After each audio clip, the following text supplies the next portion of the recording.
Thomas Mitchell had been standing guard at Kensington Palace for 12 years. His boots were polished to perfection, his uniform pressed without a single wrinkle, and his face showed no emotion. That was the way of the Royal Guard, silent, strong, invisible when needed, but today felt different. The autumn morning carried a chill that seemed to seep through his thick coat. Thomas watched as palace staff hurried across the courtyard, their breath forming small clouds in the crisp air. Everything looked normal from the outside, but something was stirring in the palace walls. Prince George, now 10 years old, had been acting strangely for the past few weeks. Thomas noticed things others might miss. The boy's shoulders seemed heavier somehow. His usual bright smile appeared less often. When he walked through the halls, his steps were quieter, more careful. Thomas had watched George grow from a toddler who ran through these same corridors with pure joy. He remembered the little prince trying to peek around corners to catch glimpses of the guards. George used to wave shyly when he thought no one was looking. Those moments had always warmed Thomas's heart, though he never showed it on his face. The guard's job was simple but demanding. Protect the royal family. Watch everything. Say nothing unless absolutely necessary. For 12 years, Thomas had followed these rules perfectly. He had seen royal celebrations, quiet family moments, and times of great sadness. Through it all, he remained the silent protector. This morning, Thomas took his usual position near the main entrance. The palace buzzed with its normal activity. Housekeepers moved between rooms with fresh linens. Kitchen staff prepared meals in the grand kitchens below. Palace secretaries carried important papers from one office to another. But Thomas's attention kept drifting to the windows of the family quarters. He wondered what was troubling the young prince. Children should be carefree at that age. They should be thinking about games and friends, not carrying invisible weights on their shoulders. A movement caught his eye. Prince George appeared at one of the upper windows. The boy stood there for several minutes, just looking out at the gardens. His small hand was pressed against the glass, and even from this distance, Thomas could see the sadness in his posture. Something was wrong. Thomas had been around the royal family long enough to recognize when someone was struggling. The prince's parents, William and Catherine, had been having more private conversations lately. They spoke in hushed tones and wore expressions of concern when they thought no one was watching. Thomas shifted slightly, adjusting his stance. The movement was barely noticeable, but it helped him get a better view of the window where George stood. The boy seemed lost in thought, staring out at the world beyond the palace walls.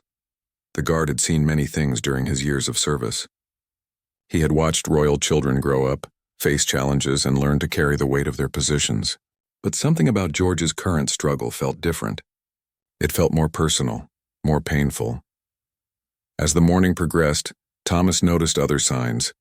Palace staff members spoke in quieter voices when they passed the family quarters. The usual sounds of childhood laughter that often echoed through the halls were absent. Even the family's dog seemed more subdued than usual. Thomas remembered his own childhood. Growing up in a small town outside London, he had faced his own difficult moments, but he had the luxury of privacy, of making mistakes without the world watching. Royal children didn't have that same freedom. The guard's training taught him to observe without judgment, to protect without getting personally involved. But after 12 years of watching this family, it was impossible not to care. He had seen George take his first steps in these halls. He had witnessed the boy's excitement during Christmas mornings and birthday celebrations. Now, seeing the young prince struggle with something he couldn't yet understand, Thomas felt a pull in his chest. It was a feeling he wasn't supposed to have, but it was there nonetheless. Near midday, Thomas watched as Prince William emerged from the palace. The future king's face wore an expression of deep concern. He walked quickly toward his car, clearly heading somewhere important. This was unusual for a Wednesday morning when no official engagements were scheduled. After William left, the palace seemed even quieter. Thomas could see Catherine moving past windows occasionally, but her usual graceful confidence seemed strained. Whatever was happening with George was affecting the entire family. The guard thought about his own role in all of this. For 12 years, he had been a silent presence, a protector who blended into the background. He had never spoken directly to any of the royal children unless absolutely necessary. That was the way things worked. But watching George's pain from a distance felt wrong somehow. Thomas had dedicated his life to protecting this family, But how could he protect a child from something he couldn't even see or understand? As afternoon approached, Thomas noticed more unusual activity. Palace counselors arrived for unscheduled meetings. The family's private doctor made a quiet visit. Phone calls were made behind closed doors. Through it all, Thomas maintained his post, watching and waiting. He knew that whatever was troubling Prince George, it was serious enough to disrupt the normally smooth routine of palace life. The guard had always prided himself on his professional distance. He protected the royal family, but he didn't get involved in their personal lives. That boundary had served him well for 12 years. But as he stood there in the autumn afternoon, watching shadows lengthen across the palace courtyard, Thomas began to wonder if sometimes the most important protection he could offer might require stepping beyond those carefully maintained boundaries. The day was ending, and tomorrow would bring new challenges. Thomas didn't know what was coming, but he could feel that change was in the air. Something was about to happen that would test everything he thought he knew about his role as a royal guard. As the sun set behind the palace walls, Thomas remained at his post, more alert and concerned than he had been in years. The young prince needed protection, but maybe not the kind Thomas had been trained to provide. The next morning brought gray clouds and a steady drizzle that matched the somber mood inside Kensington Palace. Thomas arrived for his shift earlier than usual, unable to shake the feeling that today would be significant. His uniform was as pristine as always, but his mind was far from the mechanical routine of palace security. As he took his position, Thomas noticed immediately that something had changed overnight. The palace staff moved with a different energy, more purposeful but also more gentle. Conversations happened in whispers, and people seemed to be walking on tiptoes around the family quarters.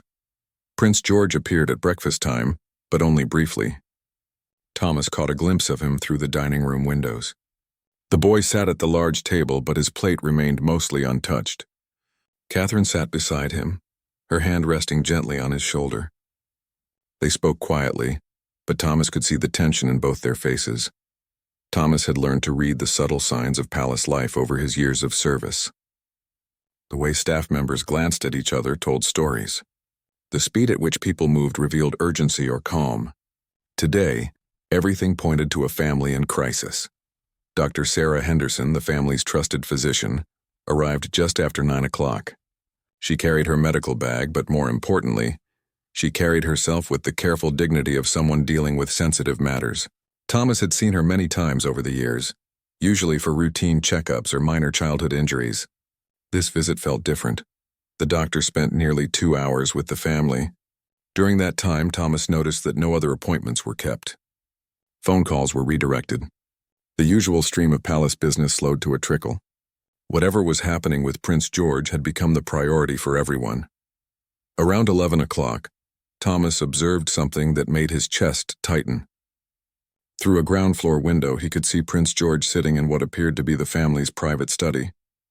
The boy was surrounded by adults, his parents, the doctor, and what looked like a child psychologist Thomas had seen before.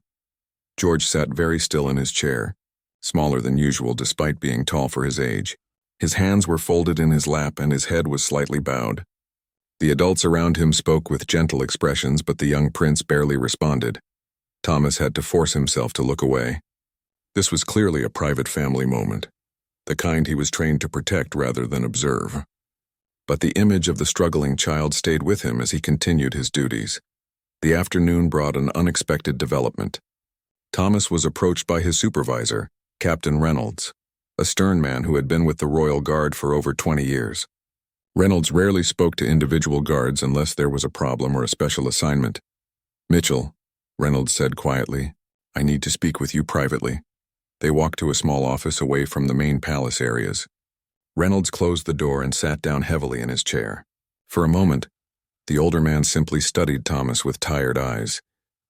"You've been watching the family quarters more closely than usual," Reynolds began. It wasn't a question, and Thomas knew there was no point in denying it. "Yes, sir. I've noticed that Prince George seems to be struggling with something." Reynolds nodded slowly. "The family has made a request. They want to know if you would be willing to take on some additional responsibilities regarding Prince George's security." Thomas felt his pulse quicken. "What kind of responsibilities, sir?" "Closer personal protection. You would be assigned specifically to the young prince during his daily activities. The family feels that your years of service and your discretion make you a good candidate for this role. The captain paused, choosing his words carefully. There have been some developments in Prince George's situation that require additional sensitivity. The family trusts you, Mitchell. That's not something they extend lightly. Thomas considered this information carefully.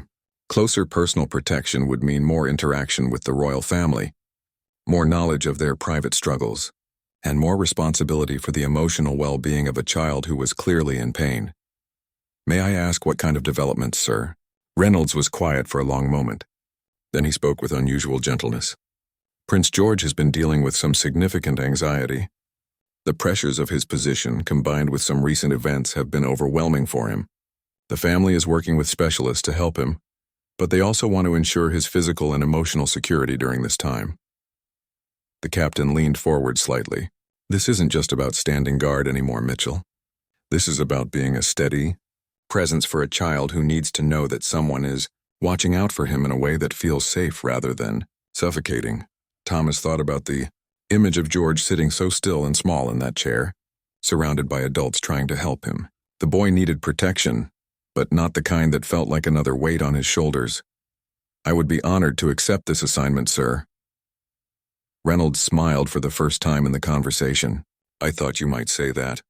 The family specifically requested you because they've noticed how you interact with the children over the years. They said you have a way of being present without being intrusive.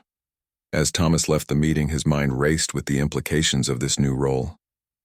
He would need to learn different skills, develop a different approach to protection. Instead of being the invisible guardian, he would need to become someone Prince George could rely on while still maintaining appropriate boundaries. That evening, as his shift ended, Thomas found himself thinking about his own childhood again. He remembered the adults who had made him feel safe during difficult times. They weren't necessarily the ones who talked the most or tried the hardest. They were the ones who simply showed up day after day, with quiet strength and reliability. Walking home through the London streets, Thomas realized that tomorrow would mark the beginning of a completely different chapter in his career. For 12 years, he had protected the royal family from external threats. Now he was being asked to help protect a young prince from something much more complex and internal. The responsibility felt enormous, but also deeply meaningful. Prince George was struggling with burdens that no 10-year-old should have to carry. If Thomas could help shoulder some of that weight, even in a small way, then perhaps his years of training and service had been preparing him for exactly this moment. As he reached his small apartment, Thomas began to mentally prepare for the challenges ahead. Tomorrow he would begin learning how to be more than just a guard. He would begin learning how to be the kind of protector that Prince George truly needed. Thomas's first day as Prince George's personal security detail began before dawn. He arrived at the palace with a different mindset, knowing that today he would step into the private world of a struggling child. His uniform remained the same, but everything else about his role was about to change. Catherine met him in the family's private sitting room, a space Thomas had only glimpsed from doorways during his previous assignments. The room was warm and lived in, with family photos, children's books, and the comfortable chaos that came with raising 3 young children. Thank you for accepting this assignment, Thomas, Catherine said, her voice carrying both gratitude and exhaustion. George has been having a particularly difficult time, and we believe having a consistent, calming presence nearby might help him feel more secure. She gestured toward a chair near the window. Before you meet with George this morning, I wanted to explain what's been happening. A few weeks ago, some older children at his school began targeting him with bullying behavior. It started as typical childhood teasing, but it escalated when they began making threats about his royal status. Thomas felt his jaw tighten, but he remained silent as Catherine continued. The school addressed the situation immediately, but the damage was already done. George began having panic attacks. He's been afraid to go to school, afraid to be around other children, afraid that something terrible might happen to his family because of who he is. The weight of this information settled heavily on Thomas's shoulders. This wasn't just about childhood bullying. This was about a young boy grappling with the realization that his birth had made him a target, that the family he loved might be in danger because of him. The therapists are helping him understand that none of this is his fault. Catherine explained. But at 10 years old, it's difficult for him to separate his fears from reality. He's been having nightmares, refusing to eat and withdrawing from everyone around him. Thomas nodded, beginning to understand the complexity of his new role. This wasn't about protecting Prince George from external threats. This was about helping him feel safe enough to be a child again. "What would you like me to focus on?" Thomas asked. "Just be present," Catherine replied. "Let him know that someone strong and capable is watching out for him. But don't make him feel like he's under surveillance." The balance is delicate. A few minutes later, Prince George entered the room. Thomas was struck by how much smaller the boy seemed in person compared to viewing him from a distance. George's shoulders were hunched forward, and he kept his eyes focused on the floor as he walked. "George," Catherine said gently, "this is Thomas. He's going to be staying close by during your activities for a while." Prince George looked up briefly, meeting Thomas's eyes for just a moment. In that brief glance, Thomas saw intelligence, fear, and a sadness that no child should carry. The boy nodded politely but said nothing. "Hello, Your Royal Highness," Thomas said simply.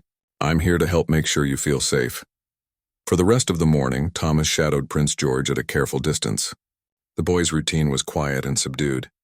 He attended online lessons with his tutor, avoiding the regular school environment that had become a source of anxiety. During breaks, he sat by himself, often staring out windows or picking at his meals.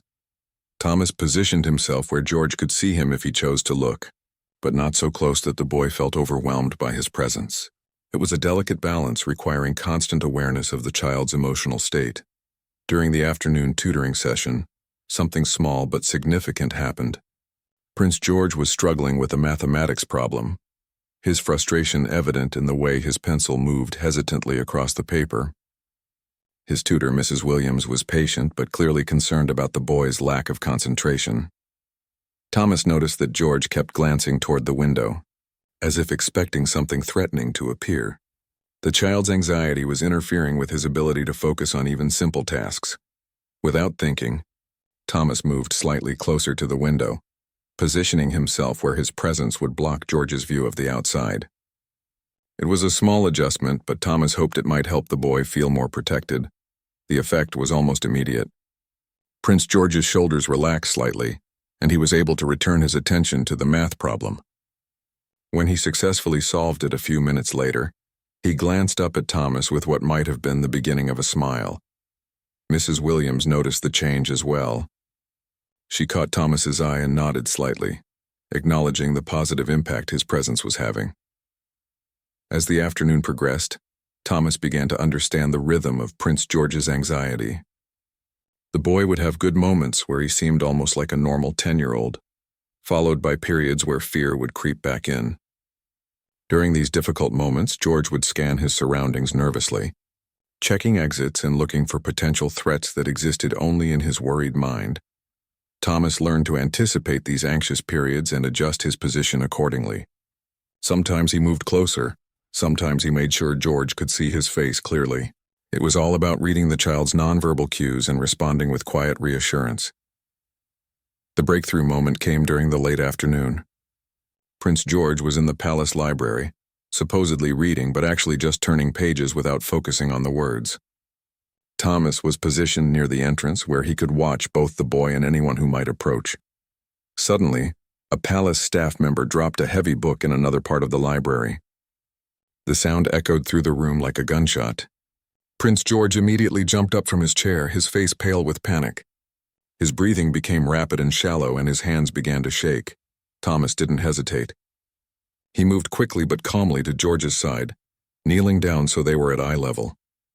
"Hey," Thomas said quietly, his voice steady and reassuring. "It was just a book falling. You're safe. I'm right here." Prince George looked at him with wide, frightened eyes. For a moment, the boy seemed to be deciding whether to trust this adult who had suddenly entered his personal space. "Can you take 5 deep breaths with me?" Thomas asked. "Just follow my breathing." Together they breathed slowly and deliberately. Thomas counted quietly, and gradually Prince George's panic began to subside. The color returned to his face and his hand stopped shaking. "Better?" Thomas asked. Prince George nodded, still not speaking, but looking at Thomas with something approaching trust.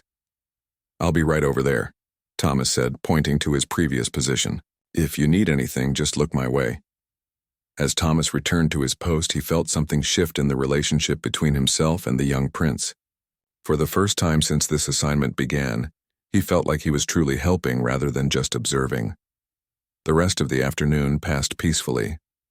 Prince George continued reading, but now he occasionally looked up to check that Thomas was still there. Each time Thomas gave him a small, reassuring nod. When the day ended, Thomas realized that being a protector meant much more than he had ever imagined. Sometimes the most important protection came not from strength or weapons, but from simply being present with calm consistency when someone needed to know they weren't alone. 3 weeks into his new assignment, Thomas had developed a deeper understanding of Prince George's daily struggles. The boy's anxiety came in waves, sometimes triggered by unexpected sounds, sometimes by memories of the bullying incidents, and sometimes by nothing visible at all. Thomas learned to read the subtle signs that preceded these difficult moments.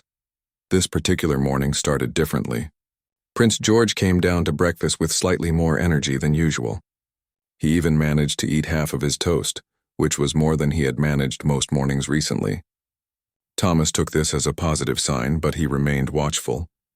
The weather was unusually sunny for November, and Catherine suggested that George might benefit from some fresh air in the palace gardens. This was the first time in weeks that the prince had shown any interest in going outside. "Would you like to walk in the gardens today?" Catherine asked her son during breakfast. Prince George looked toward the window, then glanced at Thomas. "Will Thomas come too?" "Of course," Catherine replied, smiling at this small sign of progress. "Thomas will be right there with you."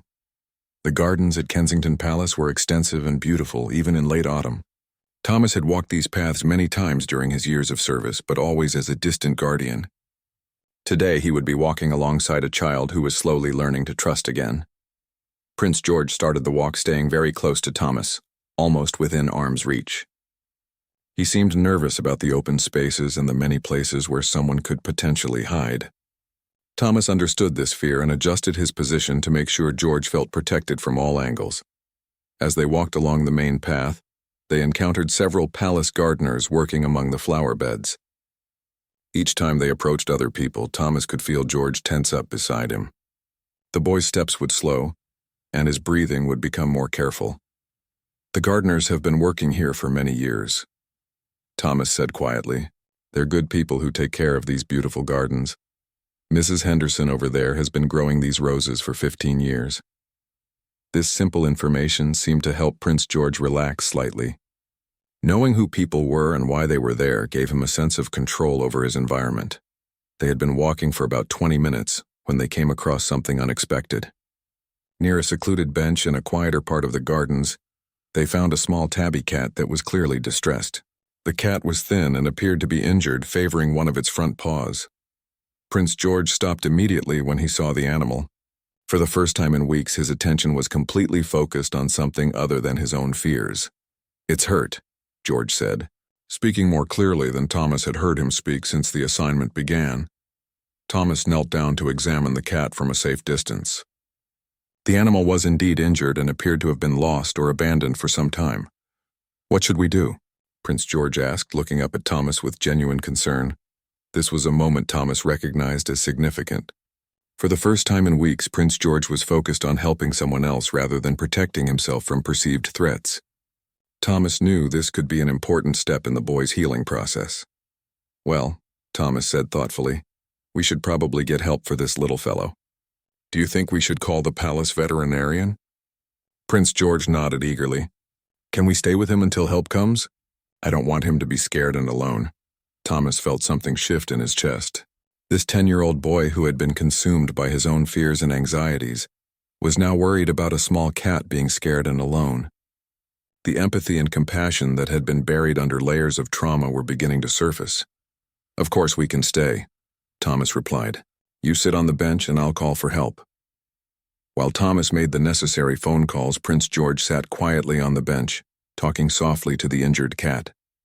He didn't try to touch the animal, understanding instinctively that it might be frightened, but he kept up a gentle stream of reassuring words. "It's okay, little cat," George whispered. "We're going to get you help. You don't have to be scared anymore. Thomas is here, and he keeps everyone safe."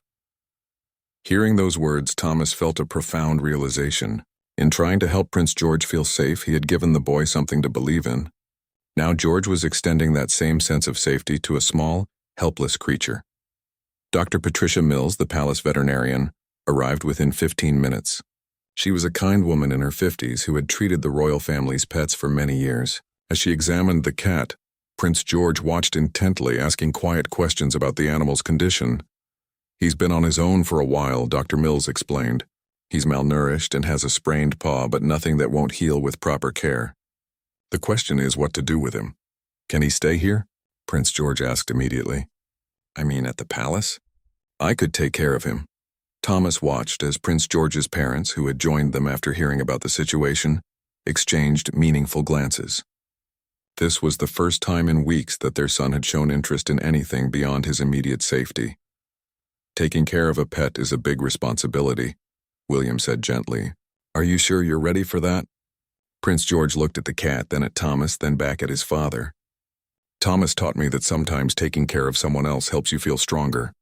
I think I could be strong enough to take care of this cat." Thomas felt his throat tighten with emotion. Without realizing it, Prince George had articulated something profound about healing and purpose. The boy was beginning to understand that helping others could be a source of strength, rather than another burden. Dr. Mills smiled. "Well, if you're serious about this, we'll need to make sure he gets proper medical treatment first. Then if your parents agree, we can set up everything he needs to be comfortable here." For the rest of the afternoon, Prince George was more animated than Thomas had seen him in weeks. He helped Dr. Mills prepare a temporary area for the cat's recovery. He asked dozens of questions about pet care. Most importantly, he seemed to have found something that gave him purpose beyond his own fears. As the day ended, Thomas reflected on what he had witnessed. Sometimes healing came not from focusing inward on pain, but from finding something outside yourself that needed care and attention. Prince George was beginning to discover that he had strength he didn't know he possessed. That evening, as Thomas prepared to end his shift, Prince George approached him for the first time since the assignment had begun. "Thomas," the boy said quietly, "thank you for helping me save the cat today." "You're the one who saved him," Thomas replied. "I just helped you call for assistance." Prince George considered this for a moment. Maybe we both saved him. Maybe that's how it works best. As Thomas walked home that evening, he realized that Prince George wasn't the only one learning important lessons. The boy was teaching him that true protection sometimes meant helping someone find their own strength, rather than simply shielding them from every difficulty. Tomorrow would bring new challenges, but tonight both the guard and the prince could rest knowing they had made a difference in the life of one small, scared creature, and sometimes that was exactly the right place to start healing. The small tabby cat, whom Prince George had named Winston after his great-great-grandfather, became an unexpected catalyst for the boy's recovery. Over the following weeks, Thomas watched as caring for the injured animal gave George a sense of purpose that seemed to push his anxieties into the background.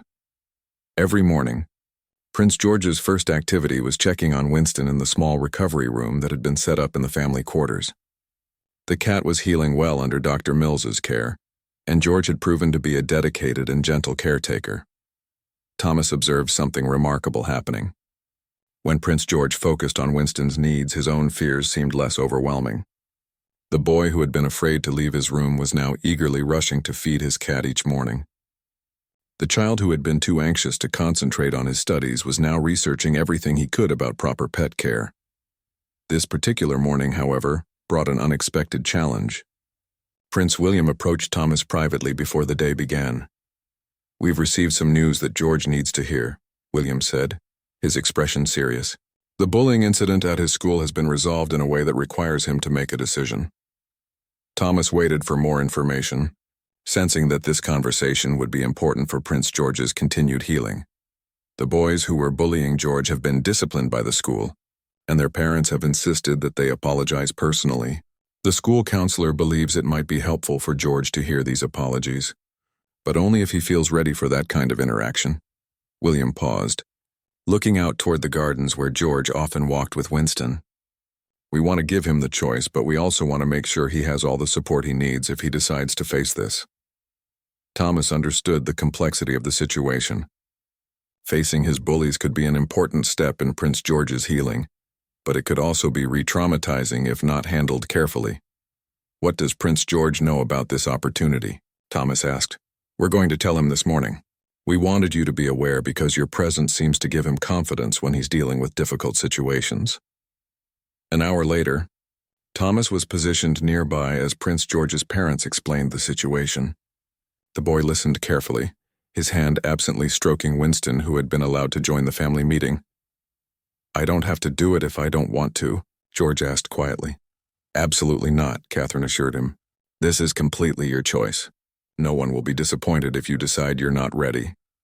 Prince George was quiet for several minutes, clearly thinking deeply about this decision. Thomas could see the internal struggle playing out on the boy's face. Part of him wanted to avoid any reminder of the painful experience, but another part seemed to understand that facing this might help him move forward. "Can I think about it for a day?" George asked finally. "Of course," William replied. "Take all the time you need." After his parents left, Prince George sat quietly with Winston, clearly wrestling with his decision. Thomas maintained his usual respectful distance, but he could see that the boy was troubled. Around midday, something unexpected happened.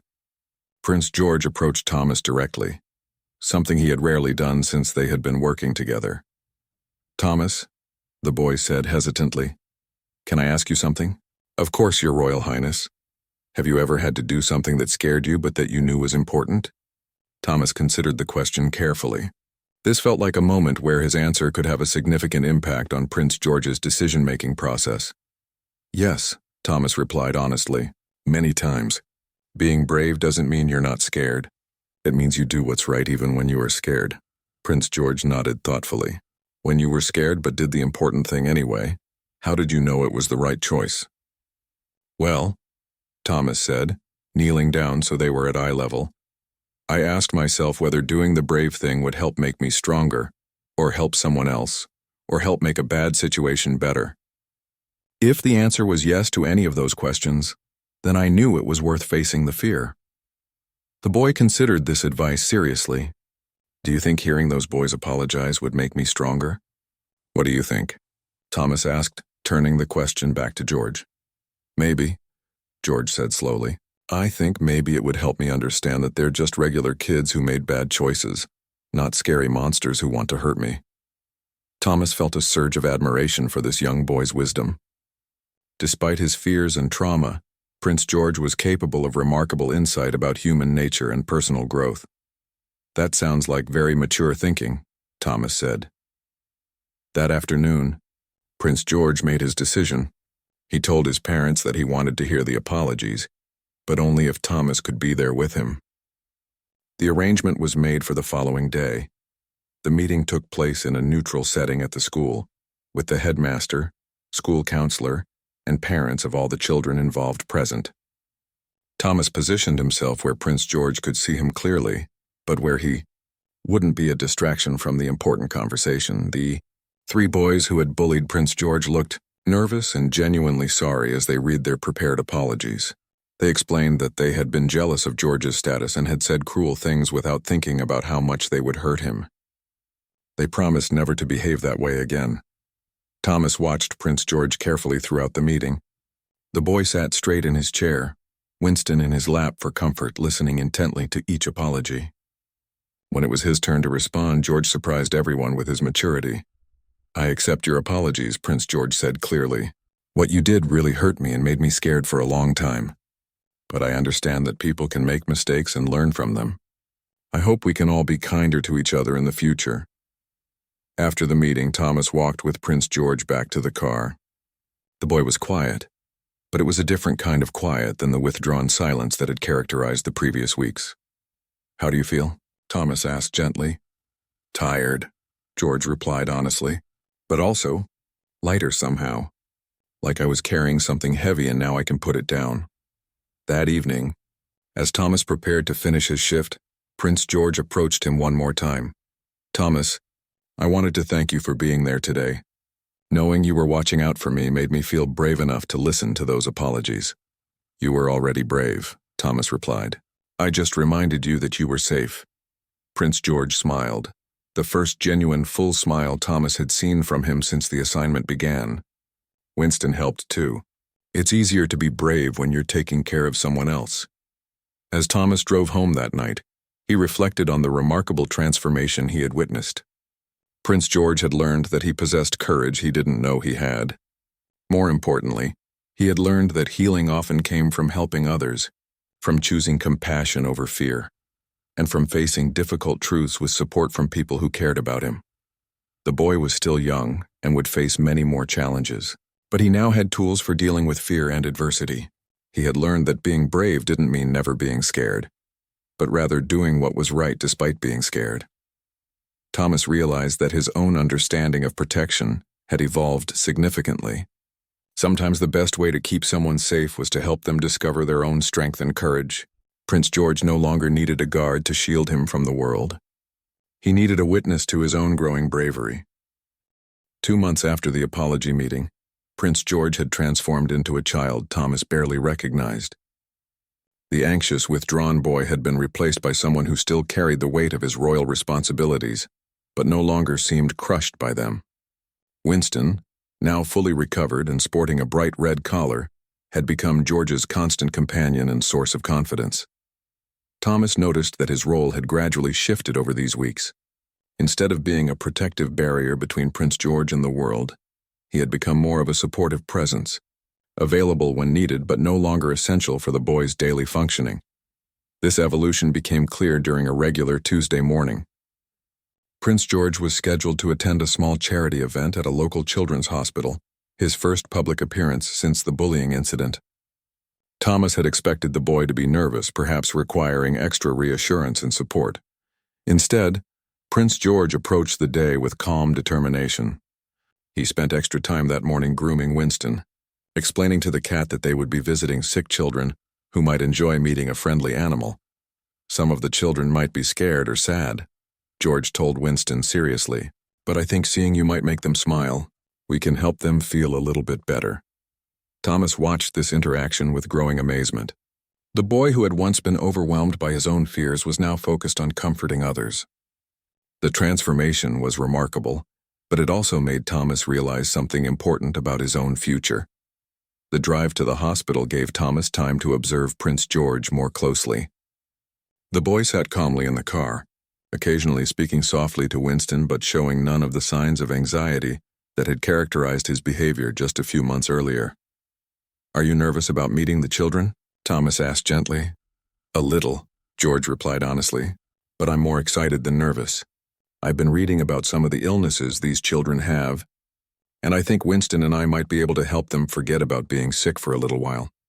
At the hospital, Thomas positioned himself at his usual protective distance as Prince George began interacting with the young patients. What he witnessed was extraordinary. The 10-year-old prince moved from room to room with genuine warmth and interest. He listened carefully as children told him about their treatments, their favorite games, and their hopes for getting better. Winston proved to be an excellent therapy animal, purring contentedly as child after child gently petted his soft fur. But it was during a visit to the cancer ward that Thomas witnessed something that would stay with him forever. In one of the rooms, they met a little girl named Emma, about 7 years old, who had been undergoing chemotherapy for several months. She was tiny and pale, with only a few wisps of hair remaining on her head. When Prince George and Winston entered her room, she was sitting in her bed holding a worn stuffed rabbit. Hello, Emma, Prince George said gently, sitting down in the chair beside her bed. This is my friend Winston. Would you like to meet him? Emma nodded shyly, and Prince George carefully placed Winston on the bed where she could reach him. The cat immediately began purring, and Emma's face lit up with the first smile she had shown all day. He's beautiful, Emma whispered, stroking Winston's fur with careful fingers. He was hurt when I first found him, Prince George explained. He was scared and alone, and he didn't trust anyone.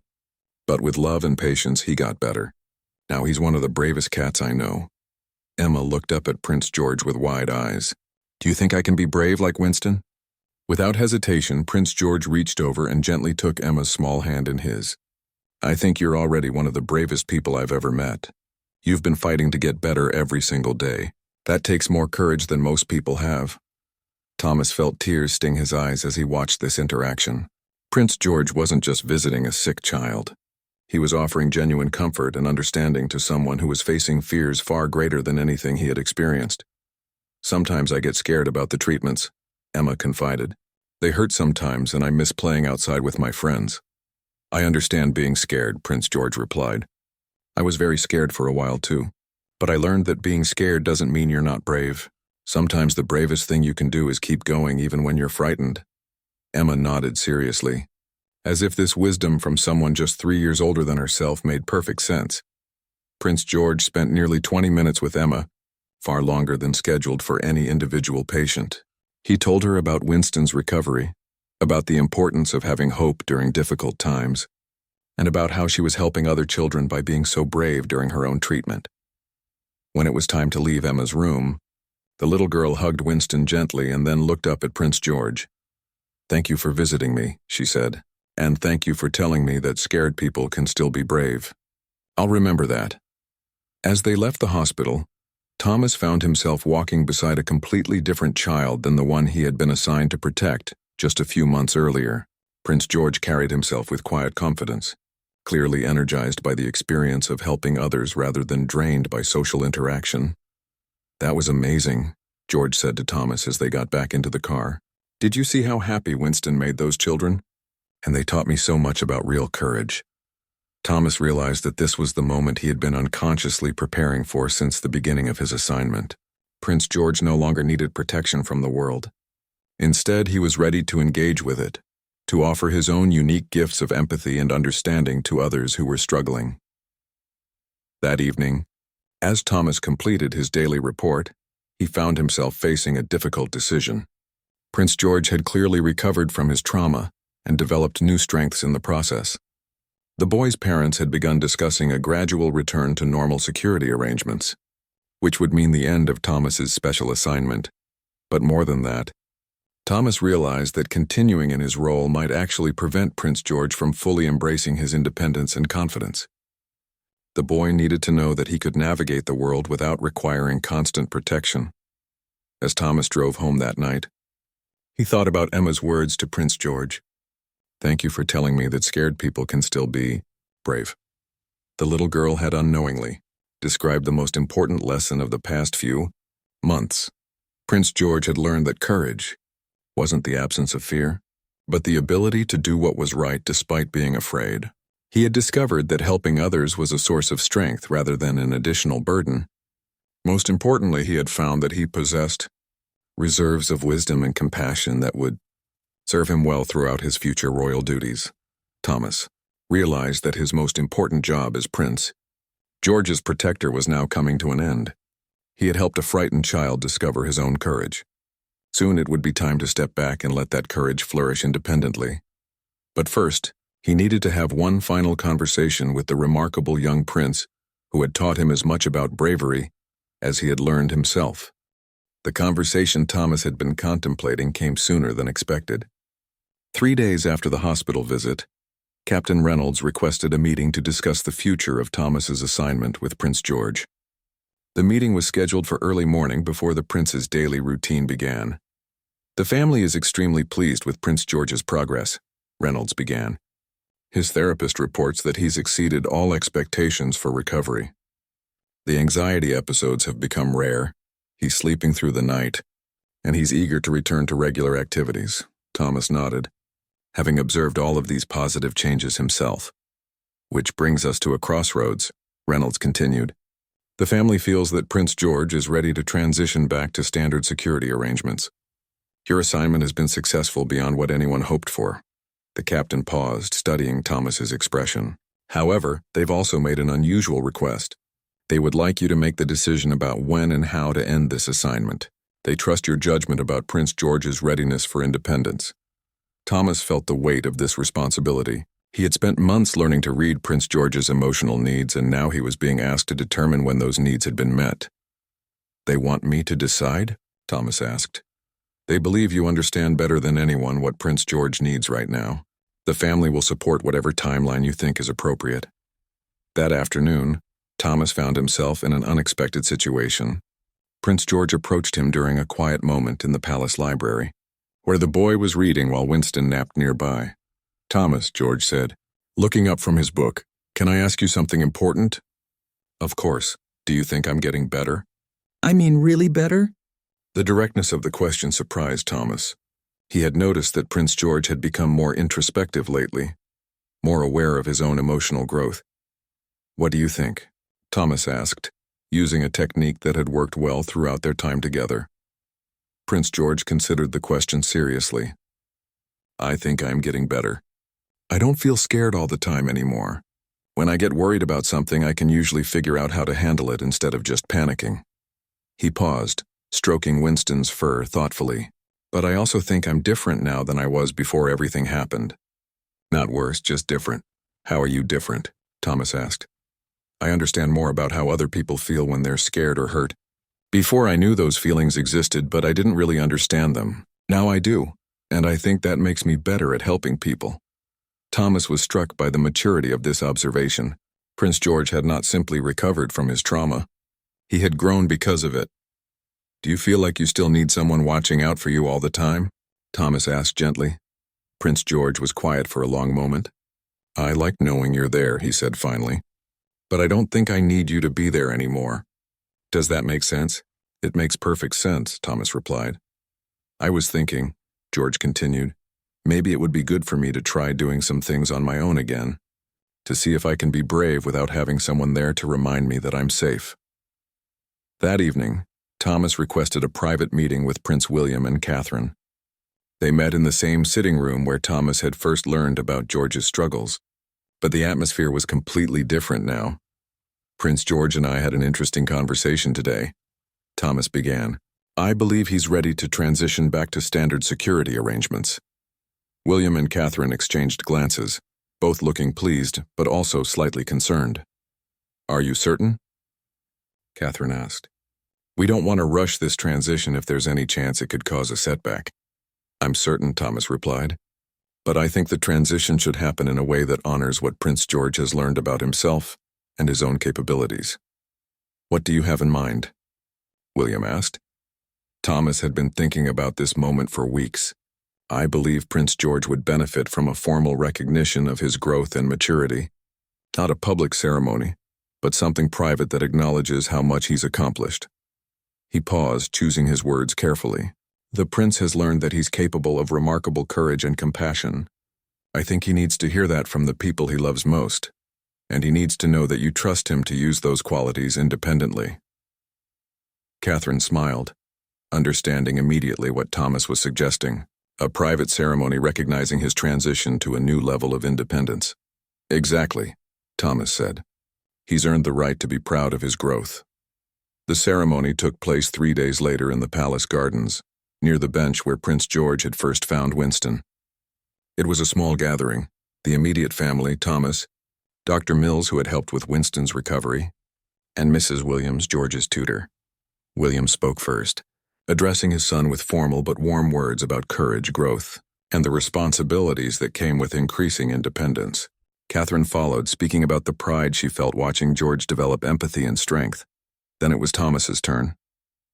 He had rehearsed these words many times, but standing before Prince George in this moment, he felt the full weight of their shared journey. Your Royal Highness, Thomas began formally, then shifted to a more personal tone. George, it has been my honor to witness your transformation over these past months. You faced your fears with courage, you learned to help others despite your own pain, and you discovered strength you didn't know you possessed. He paused, looking directly at the boy who had taught him so much about what it meant to be a protector.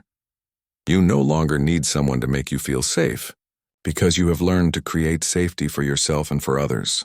You have become the kind of person who makes the world better simply by being in it. Prince George stood quietly throughout these speeches. Winston cradled in his arms, accepting the recognition with grace beyond his years. When it came time for him to respond, his words were simple but profound. Thank you for helping me learn that being scared doesn't mean you can't be brave, and that taking care of others helps you become stronger. I promise to remember these lessons and use them to help other people who might be afraid. After the ceremony, Thomas had a final private moment with Prince George. They stood together in the garden, watching Winston explore the flower beds with confident curiosity. I'm going to miss working with you every day, Thomas said honestly. I'm going to miss it too, George replied. But I think you taught me the most important thing a guard could teach someone. What's that? You taught me how to guard my own heart and other people's hearts too. As Thomas walked away from Kensington Palace for the last time as Prince George's personal protector, he felt a complex mixture of pride, sadness, and deep satisfaction. He had entered this assignment thinking his job was to protect a frightened child from the world. Instead, he had learned that the most important protection he could offer was helping someone discover their own capacity for courage, compassion, and growth. Prince George no longer needed a guard because he had become his own guardian, and a guardian for others who needed his strength.